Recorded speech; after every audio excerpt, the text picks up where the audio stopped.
Every class has a fat, smelly kid who eats paper, paste, and boogers. In my class, that kid's name was Dominic. Dominic is always blamed if there's a fart smell in the room. Dominic always looks a little dirty, and he usually has dandruff, zits, and greasy hair, and sometimes all of that's in his ears. Oh, and one more thing. Dominic is the kid you never, ever want to sit next to in class. Because in Catholic school, seating assignments are for life. Or, at least what feels like life, an entire school year. Sitting next to Dominic is the grammar school equivalent of being stuck next to the fat guy on an airplane, only it's for almost 10 months. It's also worse because you can't pretend to be asleep. 4th grade was the grade my luck ran out. I sailed through my first 3 years at Most Precious Blood Grammar School with no problems that I can remember. In fact, I floated through my first few grades in a state that can only be described as delusional. I liked everyone liked me, and I thought it would stay that way forever. Then came Miss Haas's 4th grade class and my seating assignment next to Dominic. "Offered up as a sacrifice," said Miss Haas. That was every Catholic school's teacher's stock answer. Offer it up as a sacrifice. Don't like playing kickball in gym class? Offer it up as a sacrifice.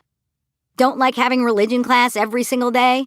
Offer it up as a sacrifice. Don't like your seating assignment next to Mr. Stinkbomb for the entire year? You better damn sure offer it up as a sacrifice and hold your freaking nose. Every time I heard those 6 infuriating words, I felt like screaming, "Hey, sister, if my parents really wanted me to sacrifice, they would have sent me to public school." I mean, here we were shelling out big bucks for this bullshit, so I figured they either owed me a new seat or they owed old Smelly a bar of soap. Soon after entering the classroom that September, I discovered the entire year would be one big sacrifice. But, unlike the typical sacrificial lamb, I had a little something in me that said, "We're not gonna take it," long before Twisted Sister was a twinkle in Dee Snider's mascara-lined eye. I may have been a scrawny 9-year-old with crooked teeth and even crookeder bangs, but I wasn't about to lie down and accept it. Like my grandpa in the nursing home used to say to the nurses, "Hey, bitch, if I wanted to smell shit all day, I wouldn't be paying you to change my Depends." After being shut down by Miss Haas, when I tried to plead my case for a new seat assignment, I silently decided that she was the enemy. This bitch couldn't be trusted. One of the few teachers at the school who wasn't a nun, Miss Haas was a rebel in her own right. She wore pants, but her rebellion benefited only her.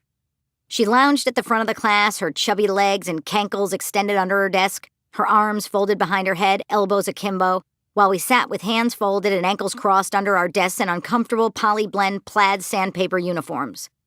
We stared in disbelief, our mouths watering, as she cracked open one of the many boxes of Girl Scout cookies she kept in her desk.